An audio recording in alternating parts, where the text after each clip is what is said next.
This is a step-by-step guide on how to actually learn acoustic fingerstyle guitar in 2026. Step 1. Figure out what fingerstyle even is. You probably started guitar by strumming chords with a pick, and that's fun and all for a few months, but ultimately you're gonna get bored of that because there's only so many chords and strumming patterns. So then you probably went on YouTube and saw some dude playing the entirety of Bohemian Rhapsody on an acoustic guitar, including the melody, the bass, percussion, chords, the electric guitar solo. I mean, this thing is over 6 minutes long. This is a whole nother level of guitar. This is a whole nother instrument. This makes just playing chords look like child's play. So this gives you inspiration and you decide you want to start learning fingerstyle guitar. But you have to be honest with yourself. How good do you want to be at playing fingerstyle? There are two different pathways you can go down. If you just want to be a chill fingerstyle guitarist, not super worried about technique, the path is still challenging, but definitely manageable. But if you want to be a true fingerstyle demon, you're in for a much longer journey. Let's go down the chill path first. The biggest challenge early on is going to be establishing finger independence. The whole point of fingerstyle is to be able to play the bass, the melody, chords, percussion, pretty much all the elements of a song at one time on one singular guitar. Which sounds fine in theory until you actually try it yourself. That means you have to train your fingers just to operate on their own independently. It really helps if you've played another instrument before like piano, where your hands are used to doing different things at the same time. But if you haven't, that's okay, you're going to be learning it now. A very quick crash course into fingerstyle, you should first drop the pick.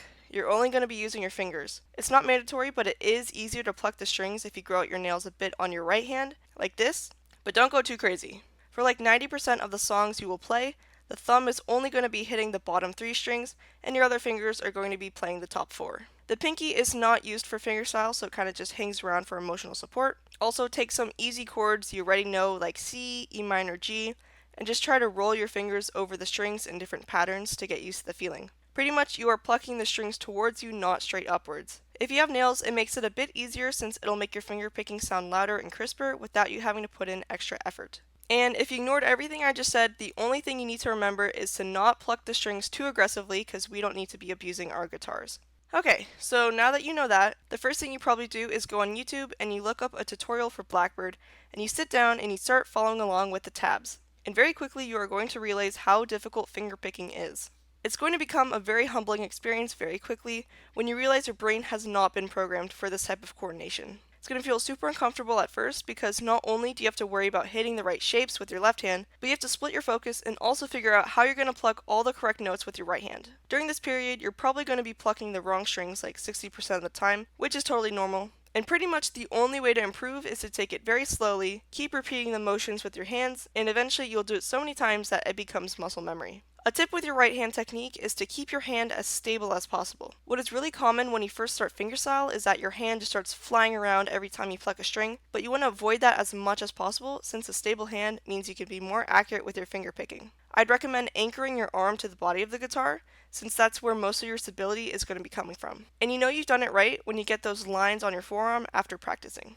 But don't worry, those will go away, I think. So congratulations, you've learned your first fingerstyle song. Unfortunately though, this is where most guitarists end their fingerstyle journey. You learn the Blackbird riff, and you know what? You've probably decided that that's enough. You can say that you've been able to play fingerstyle, maybe pull it out as a little party trick, but then it gets really awkward because you can only play riffs so many times until it gets super repetitive, and everyone is wondering when you're going to start singing. But for the rest of the guitarists that actually want to continue their fingerstyle journey and learn a new song, you might overestimate your abilities and try to learn something by Sungla Jung, and get super frustrated when you realize you cannot play like him. Spoiler alert, no one can play like him. This might cause you to take a break for a few months. Maybe you'll distract yourself by playing electric guitar with a ton of distortion to make yourself feel better, but you will go back to fingerstyle and just learn something easier, and realize that all your songs kind of sound the same since you use the same picking pattern for like every song, just with different chords. But if you got to this point, you can say that you're now a solid fingerstyle guitarist. Not super hellbent over technique, but low-key, it sounds like music. Now there is another path you can take if you A. like suffering, B. are a nerd, and C. want to feel musically superior. May I introduce you to classical guitar? Classical guitar is literally the cheat code to being good at fingerstyle, and honestly, all styles of guitar. The reason why is because it's so damn hard to learn. It's like you're getting all your struggles out in the beginning of your guitar learning journey. The first thing you should do is go out and get a Cordoba. A great starter one that's going to last you a long time and is pretty good quality is probably the C5. It's the one that pretty much every beginner gets. Now, if you are willing and able, I would highly recommend getting in-person lessons. I know it's 2026 and our brains are fried. We have the entire internet available to us at all times, but if you have the the ability to take in-person lessons, you will learn at a much faster rate and actually develop technique that won't give you carpal tunnel 3 years down the line. Also, there is absolutely no way I would have sat down and learned how to read sheet music on my own if I wasn't being watched by a professional. When you're self-taught, it takes a crazy amount of discipline to learn and read sheet music, since you can always just look at the tabs and they're like a lot easier to read. But having a teacher in person just forces you to lock in a way that's difficult to achieve just through teaching yourself. But don't let that discourage you from learning if you cannot get lessons. I've seen so many great self-taught guitarists out there who play super well, and at the end of the day, you just need to put in the hours on the instrument. So you learn some beginner classical exercises, the whole PIMA nomenclature, where all the notes are up to fret 3, and maybe a piece like Lagrima, Romanza, or Malagueña, and you keep at it, learn more difficult pieces, improve your technique, start learning Spanish, realize you can get different tone depending on where and how you play the nylon strings, and finally understand why people would spend thousands of dollars on a piece of wood. Not that I would do that. Ever. Once your fingerstyle technique has become autopilot, then you are officially able to move on to acoustic fingerstyle, the legit way. Going back to a steel string guitar feels kind of weird since the strings are tighter, the neck is skinnier, and there's a cutaway. And why are my fingers peeling again? But Blackbird now, that's easy. You're ready for more high-level material. You start descending into the depths of the acoustic fingerstyle world and start watching people like Sung Jung, Eddie Vandermeer, Andy McKee. The list goes on. This is usually the part where you enter your Tommy Emmanuel phase, and you go to Guitar Center to buy one of those surprisingly expensive thumb picks so you can sound just like him, but then you never use it again after you try it once because you don't sound like him. Also, it just feels weird. As a tip for your acoustic guitar, get your action, which is the height of the strings from the fretboard of the guitar, lowered so that it's much easier to play fingerstyle, especially when you're borrowing on higher frets. Just make sure it's not too low so you don't get crazy fret buzz. Once you start learning harder songs, try playing with a metronome. I'm guilty of not doing this, and I definitely pay the price when I watch back my videos, but it's better to practice something more intently for less time than something sloppily for a longer period of time. With guitar, and honestly everything, quality over quantity is the way to go, but quality and quantity is even better.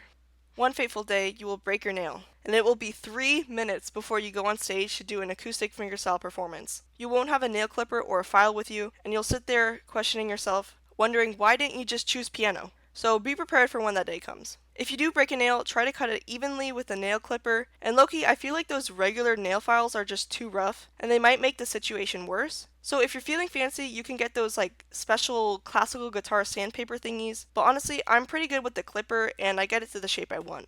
If you do some research, it's actually crazy the amount of products that are out there for shaping your nails for guitar. It's a very interesting side of the internet, but mainly that's for the classical guitar nerds. Also, if your nail does break, don't peel off the broken part, because if you do, chances are it'll peel too far down, and now you're sad every time you play guitar for the next 2 weeks. Unfortunately, with guitar, there are sacrifices that must be made. And of course, keep your nails short on your left hand all the time, because, you want to be able to press down the strings to the fretboard.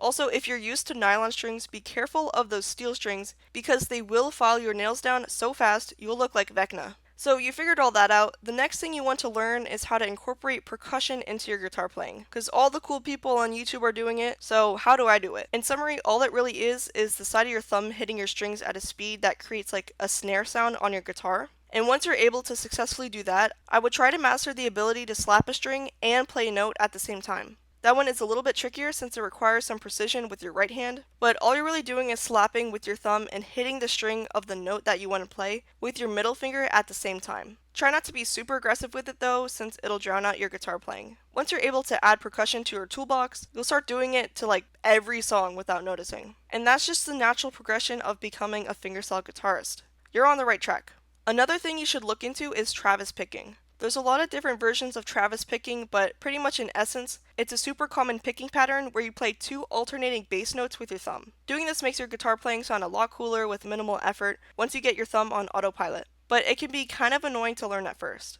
Some simple songs to help you learn this pattern are Landslide, Dust in the Wind, and if you want a hard one, try Alice's Restaurant. When learning new songs, try picking ones that are above your level but not impossibly hard that they cause you to quit guitar for 2.5 years. You want to find pieces that you actually want to play and enjoy. Honestly, the best way I do this is to search for songs that I'm currently obsessed with and seeing if anyone's made a fingerstyle arrangement of it. There might be some easy ones, there might be some hard ones, so just scour through what's out there and pick one that you want to learn. Or if you feel up to it, try arranging it yourself by ear. That might be a topic for a future video. Okay, so it seems that you've learned all the basics that you need to know how to play most fingerstyle songs.